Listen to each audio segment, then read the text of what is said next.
that it's not only affecting Kenyans on outside jobs. Even the local content creators, like in music, that put their stuff on YouTube, they rarely get value for their content. So I should be able to bring into Parliament a bill that should be able to regulate how much money content creators are paid, just like the coffee industry. There are brokers in this business of digital economy who take advantage. You'll be surprised that probably a job like that is paid for $200 and only $20 or $10 that get to this.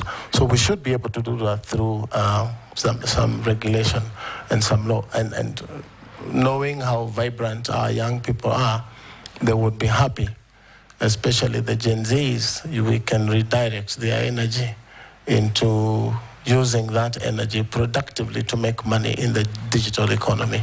So I should be at the forefront in terms of bringing laws or amendments to our laws so that our labor laws are applicable. But again, challenges of enforcement is something we would need to worry about how to enforce, because the employing agency is an American agency, is a British agency. How do we apply it online here? So, and those are things that the technical people in the ministry should be able to advise. Pausing. Thank you, Mr. Chairman, our Speaker. Honorable Kabogo.